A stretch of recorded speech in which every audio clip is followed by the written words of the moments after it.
आज हम लोग अब क्लास 9th एग्जामिनेशन का टाइम है, फाइनल एग्ज़ाम का। तो उसके पहले हम लोग रिवीजन करेंगे स्ट्रक्चर ऑफ एटम का, क्विक रिवीजन। ऑलरेडी इस चैप्टर को हम लोग पढ़ चुके हैं, डिटेल में आपको वीडियो अवेलेबल है, लेकिन क्विक रिवीजन कि कैसे लास्ट के समय में हम लोग जल्दी से रिवाइज करें, ठीक है, इस पे हम लोग यहाँ पे। तो सबसे पहले स्ट्रक्चर ऑफ एटम हम लोग को पढ़ना क्या है, तो एटम्स पढ़ना है। एटम्स है क्या, तो atoms are the building block of matter. मतलब दुनिया का जितना मैटर है वो किससे मिलके बना है, एटम से मिलके बना है। किससे मिलके बना है, एटम से मिलके बना है। चलिए तब है it is the smallest unit of matter. Atom क्या है, तो स्मॉलेस्ट यूनिट ऑफ मैटर कह सकते हैं। और बाद में हम लोग कह सकते हैं कि fundamental particles are proton, electron और न्यूट्रॉन। ऑलमोस्ट जब एटम को हम लोग देखे थे, डाल्टन साहब बतलाए थे कि डाल्टन्स थ्योरी में हम लोग जब एटम और मॉलिक्यूल्स पढ़े थे तो उसमें देखे थे डाल्टन्स थ्योरी।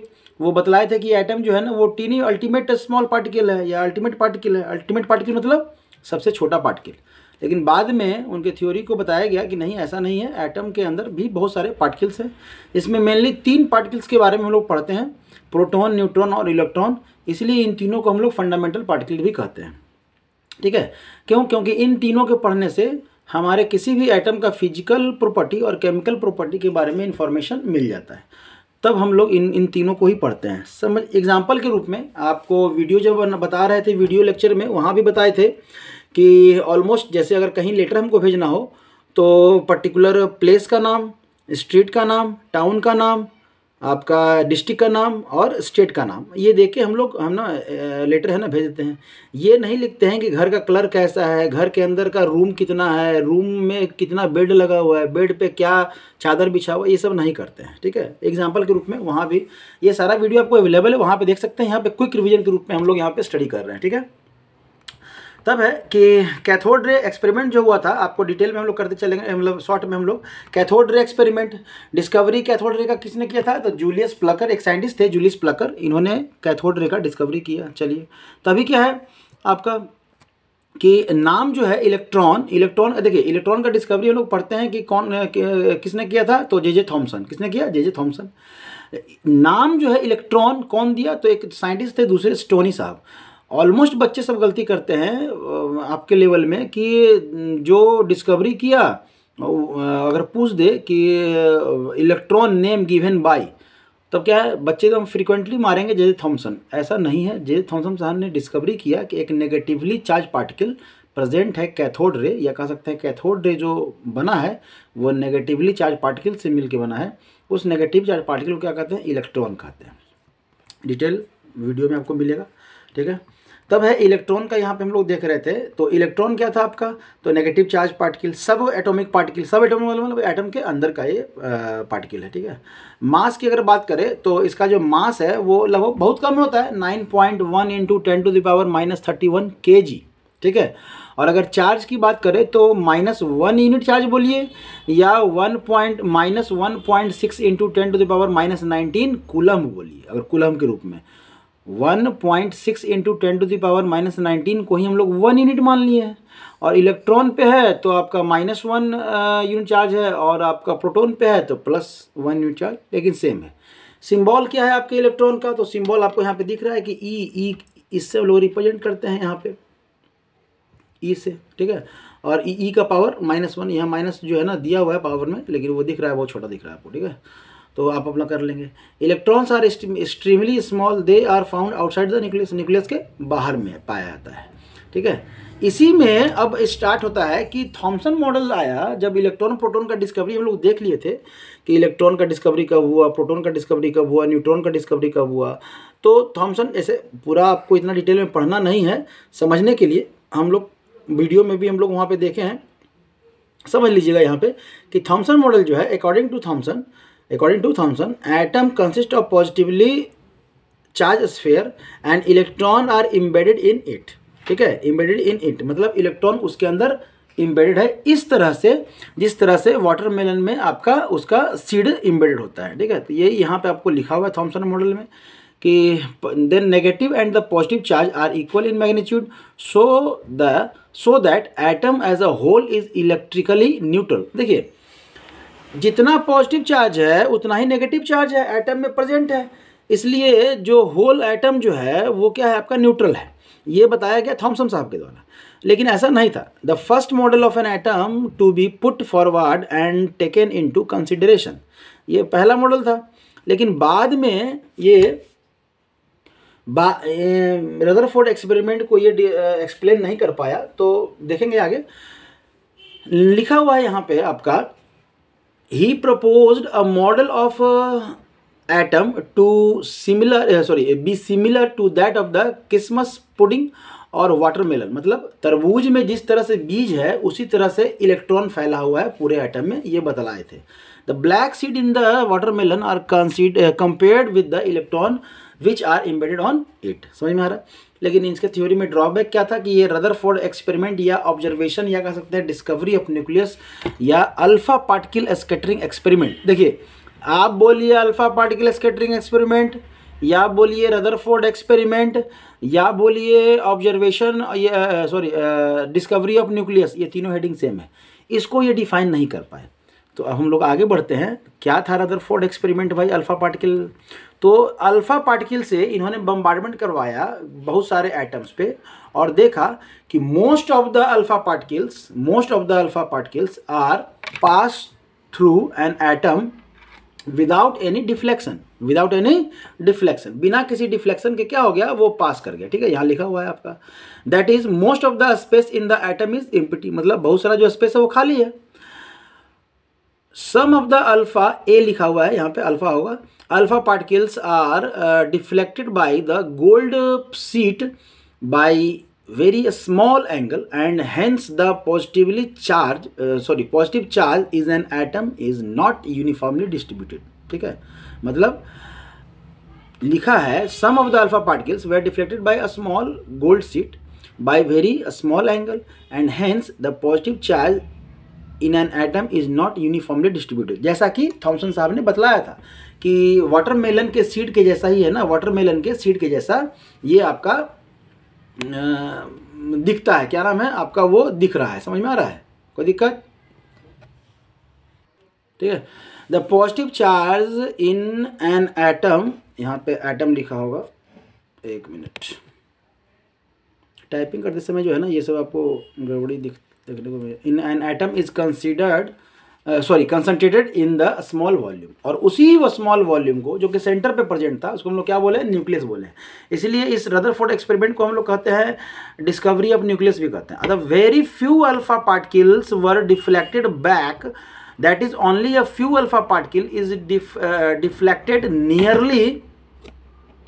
डिफ्लेक्टेड, यहाँ पे लिखा हुआ है आपका नियरली, ठीक है, नियरली 180 डिग्री, सो मतलब बाउंस बैक। इसी को आप हायर क्लास में जाएंगे 11th-12th में तो लिखा रहेगा few alpha particle, very few alpha particles are bounce back in the same path, इसका मतलब है कि उस जिस रास्ते में गया उसी रास्ते में एकदम सडनली लौट गया 180 डिग्री से। So that volume occupy by the positive charge particle in an atom is very small as compare to the total volume of the atom. समझ में आ रहा है? ये बीच में प्रेजेंट था, ऑलमोस्ट सेल के बीच में न्यूक्लियस होता है, तो इसको भी हम लोग क्या बोले, न्यूक्लियस। उस समय जिस समय ये डिस्कवरी हो रहा था उसमें न्यूट्रॉन का डिस्कवरी नहीं हुआ था।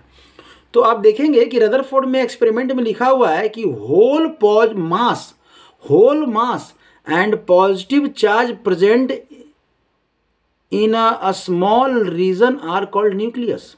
होल मास बोला गया है, होल पॉजिटिव चार्ज बोला गया, वहाँ न्यूट्रॉन का नाम नहीं लिया गया। क्यों? क्योंकि न्यूट्रॉन का डिस्कवरी बहुत लास्ट में हुआ था, 1932 के अप्रॉक्स में न्यूट्रॉन का। अब एक क्वेश्चन भी बनता है, मेडिकल में बहुत बार पूछा भी गया है कि why neutrons are discover so late, तो जिसमें ऑप्शन है कि ड्यू टू देयर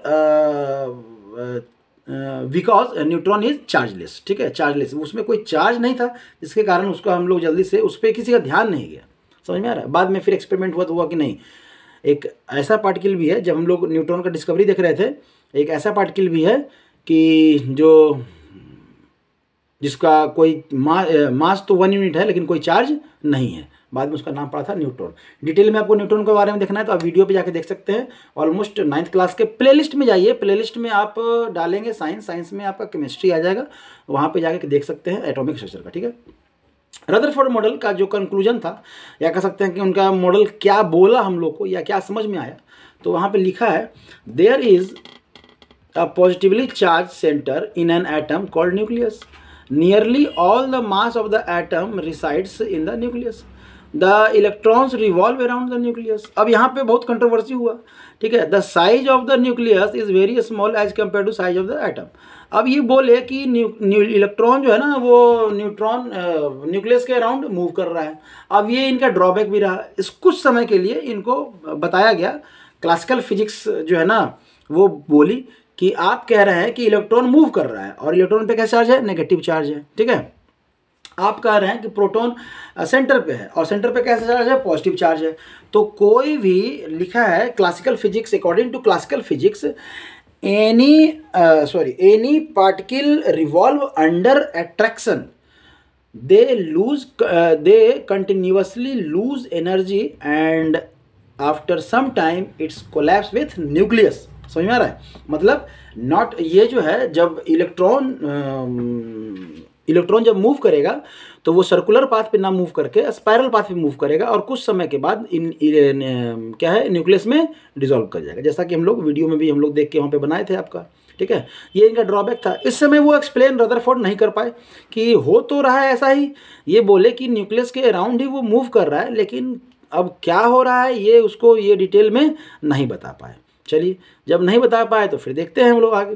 तो he explain that the electron revolve around the nucleus of an atom as planet revolve around the sun. ये एक्सप्लेन किए, लेकिन इसको ये फिजिक्स के अराउंड जो फिजिक्स जो है ना वो क्लासिकल फिजिक्स वो जो बोला कि according to classical physics particles revolve under attraction its lose energy continuously, thus revolve वो क्या हो जाएगा, कोलैप्स कर जाएगा. तो ऐसा था नहीं. कुछ समय के बाद इनके असिस्टेंट साइंटिस्ट या कह सकते हैं इन्हीं के साथ काम करने वाले या इनके अंडर काम करने वाले नील बोर्स एक साइंटिस्ट थे जिन्होंने एक मॉडल दिया और अपने कह सकते हैं गुरु या कह सकते हैं कि सर रदरफोर्ड के एक्सपेरिमेंट को सपोर्ट किया और बोले कि इन्होंने जो बताया कि इलेक्ट्रॉन जो है ना वो मूव कर रहा है वो बिल्कुल सही है, रिवॉल्व कर रहा है एज लाइक प्लैनेट जैसे सन के अराउंड रिवॉल्व करता है, बट पर्टिकुलर ऑर्बिट में.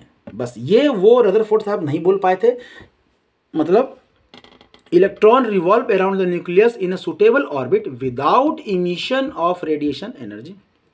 Each orbit has definite energy and is called energy cell or energy level. An orbit or energy level is designated as KLMN cell. आपको वहाँ पे भी हम बतलाए थे कि सेल का जो नेम है वो के पहला सेल फर्स्ट सेल को हम लोग क्या बोलते हैं, 1 भी बोल सकते हैं और के भी बोल सकते हैं. सेकंड सेल को हम लोग 2 भी बोल सकते हैं और एल भी बोल सकते हैं. थर्ड सेल को 3 भी बोलते हैं और एम भी बोलते हैं. उसी तरह से फोर्थ सेल को हम लोग 4 भी बोलते हैं और एन भी बोलते हैं, ठीक है. तो ये आपको बराबर है. When the electron is in the lowest energy level it is said to be the ground state. मतलब जाहिर सी बात है इलेक्ट्रॉन सबसे लोएस्ट एनर्जी लेवल में रहेगा तो वो कहाँ रहेगा, ग्राउंड स्टेट में रहेगा. समझ में आया, ठीक. तभी क्या है, एन इलेक्ट्रॉन इमिट और absorb energy when it jump from orbit और एनर्जी लेवल टू अनदर. मतलब इलेक्ट्रॉन जो है ना एनर्जी इमिट भी कर सकता है और गेन भी कर सकता है. कब, जब वो ऑर्बिट में हायर से लोअर, लोअर से हायर में जाएगा तब ये ऐसा, मतलब या एक सेल से दूसरे सेल में जाएगा तब.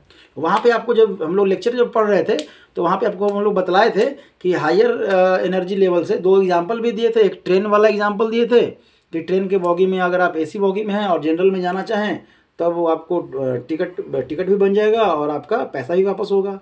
और आपके पास अगर जनरल का टिकट है उसको आप एसी में कन्वर्ट करना चाहें तो आपको और पैसा देना पड़ेगा. मतलब लोअर से हायर में जाने के लिए आपको एनर्जी एब्जॉर्ब करना पड़ेगा. इसका एक और एग्जांपल दिए थे वहाँ पे कि अगर 10 मंजिला बिल्डिंग है, 10th फ्लोर है और आप 10 दिन से भूखे हैं मान लेते हैं और आपको ऊपर जाना है, आप जा पाएंगे? नहीं जा पाएंगे बिना लिफ्ट के, ठीक है. तो मतलब एनर्जी चाहिए ऊपर जाने के लिए. लेकिन अगर ऊपर से नीचे आना है तो एनर्जी नहीं चाहिए, बस सीढ़ी पे आइए, लोढ़ जाइए, पहुँच जाइएगा नीचे, ठीक है. तो कहने का मतलब समझाने के लिए आपको बताए थे कि लोअर एनर्जी से जब हायर एनर्जी पे इलेक्ट्रॉन जाएगा तो एनर्जी एब्जॉर्ब करेगा और जब हायर एनर्जी से लोअर एनर्जी पे आएगा तो एनर्जी क्या करेगा, वो रिलीज करेगा. समझ में आया, ठीक है. तब है आगे अगर देखेंगे एन इलेक्ट्रॉन एब्जॉर्ब कर, अब ये जंप करेगा तो वही लोअर एनर्जी से, आपको ऑलरेडी वही चीज़ यहाँ पे लिखा हुआ है, आप देख लेंगे. ऑर्बिट क्या है, तो orbit are energy shell energy shell या एनर्जी प्लेस भी कह सकते हैं, energy place in which electron revolve, एक ऐसा स्थान जहाँ पे इलेक्ट्रॉन क्या है ना, रिवॉल्व करता है, ठीक है। तब हम लोग पढ़े वैलेंस इलेक्ट्रॉन। वैलेंस इलेक्ट्रॉन क्या है, the total number of electron present in outer most shell या valence shell is called valence electron. तब क्या है आपका वैलेंसी क्या होता है, तो दो तरह से डेफिनेशन हम लोग दे सकते हैं। एक कह सकते हैं कि the combining capacity of an atom, combining capacity of an atom, या यहीं पे हम लोग कह सकते हैं और करके, अगर यहां पे बात करें और, ठीक है, एक कैपिटल एक स्मॉल हो गया, और नंबर ऑफ इलेक्ट्रॉन लूज और gain to get a suitable configuration, ठीक है, to get a suitable configuration. समझ में आ रहा है? कुछ ज़्यादा ऊपर चला गया, नहीं दिखाई दे रहा है, इसको नीचे कर देते हैं, ठीक है। Valency the combining capacity of atom, और ऑलमोस्ट एकदम सिंपल में है ना, यहाँ पे देने की कोशिश की ताकि आपको दिक्कत ना हो, समझ पाएँ। तब है आपका आयन। आयन किसे कहते हैं, तो एटम है चार्ज इज कॉल्ड आयन। कोई भी एटम जिस पे चार्ज है उसको हम लोग क्या कहते हैं, आयन कहते हैं, पता है ना, ठीक है, वही चीज़ है यहाँ पे। तब क्या है कि अब चार्ज दो टाइप का हो सकता है, पॉजिटिव चार्ज भी हो सकता है और नेगेटिव चार्ज भी हो सकता है। तो अगर पॉजिटिव चार्ज है एटम पे तो वो कैटायन कहेंगे, अगर नेगेटिव चार्ज है तो एनायन कहेंगे। एग्जाम्पल आपका दिया हुआ है सामने से, इसको अलग से बताने की जरूरत नहीं है। तब आपका लास्ट में आता है आइसोटोप्स और आइसोबार्स। अब देखिए इनके बारे में ऑलरेडी हम लोग डिटेल में अगर देखना है तो आप वीडियो लेक्चर पे जाइए, वहाँ पे आपको इसके डिटेल्स मिल जाएंगे, डिटेल इन्फॉर्मेशन या प्रॉपर्टी मिल जाएगा। शॉर्ट में इन द सेंस कि आपके सिलेबस में जितना काम चल जाए वो यहाँ पे क्विक रिवीजन में हम लोग देने का कोशिश किए हैं, समझिएगा, ठीक है। दो species which have same atomic number, ऐसे स्पेसीज जिनका एटॉमिक नंबर सेम है और मास नंबर डिफरेंट है। अगर एटॉमिक नंबर सेम है तो प्रोटॉन सेम होगा, क्यों, क्योंकि प्रोटॉन एटॉमिक नंबर का डेफिनेशन ही होता है कि total number of proton present in nucleus. समझ में आया, ठीक है। उसी का एग्जाम्पल यहाँ पे दिया हुआ है। इसके डिटेल में जाना है तो आप वीडियो लेक्चर पे जाके देख सकते हैं, आप वहाँ पे समझ में आएगा। और अच्छे से थोड़ा फ्यूचर के लिए अगर आप तैयार हो रहे हैं अपने आप को तो आप जाके देख सकते हैं। आइसोबार्स की अगर बात करें तो जिसका मास नंबर सेम रहेगा बट एटॉमिक नंबर क्या रहेगा, डिफरेंट रहेगा, जस्ट उसका उल्टा। तो यहाँ पे आपको दिया हुआ है। तो ये जो रहा आपका क्विक रिवीजन में हम लोग ऑलमोस्ट लगभग तैयारी किए, ठीक है। तो ऑलमोस्ट हम लोग देखे रिवाइज करने का। अभी आप वीडियो लेक्चर में भी जा सकते हैं, वहाँ पे प्लेलिस्ट में ऑलरेडी आपका बना हुआ है स्ट्रक्चर ऑफ एटम, और डिटेल में वहाँ पे एक तरह से कह सकते हैं आपके लिए एडवांस हो जाएगा। आप 9th क्लास में है तो आपके लिए एडवांस हो जाएगा कि 11th में आप अगर जाएंगे तो इसी चैप्टर को फिर से पढ़ना है तो वो कैसे पढ़ना है, तो उसी लेवल में डिटेल में बताएं। यहाँ पे क्विक रिवीजन के रूप में आपको यहाँ पे ये मिल गया, तो आप यहाँ से नोट भी कर सकते हैं। ऑलमोस्ट धीरे धीरे ही हम लोग आगे बढ़े हैं, तो आप वीडियो पॉज करके आप नोट भी कर सकते हैं। अलग से डिस्क्रिप्शन में PDF वगैरह देने की जरूरत है नहीं, ठीक है। कोशिश कीजिए, लेकिन फिर भी हम कहेंगे कि बुक पढ़ें और बुक पढ़ के रिवाइज करें। इसके बाद भी अगर कुछ प्रॉब्लम हो तो आप यहाँ दे सकते हैं। ऑलमोस्ट वहाँ पे जो है 6-7 लेक्चर है आपका, 5-6 लेक्चर शायद है वहाँ पे पूरा स्ट्रक्चर ऑफ एटम का, या 4-5 लेक्चर है, जिसमें कि आप यहाँ पे आधा घंटा का लेवल लेक्चर है, 20-20 मिनट का, तो 2-2.5 घंटे का लेक्चर है, और यहाँ आपको 20-25 मिनट में जो है ना वो हो जा रहा है। तो आसानी से इसको यहाँ पे रिवाइज करें, बुक पढ़ें। बुक पढ़ने के बाद भी अगर कुछ बच जाए आप मैसेज करें, हम लोग फिर से कुछ ना कुछ आपका उसका अल्टरनेटिव है ना, क्या कर सकते हैं, अरेंजमेंट करेंगे, या तो वीडियो लेक्चर के साथ, नहीं तो कुछ नोट्स के साथ, ताकि आपको दिक्कत ना हो। फ्यूचर में कुछ क्वेश्चंस भी हम लोग करेंगे एटॉमिक स्ट्रक्चर से कि आप एग्जामिनेशन में कैसा आएगा, ठीक है। Thank you.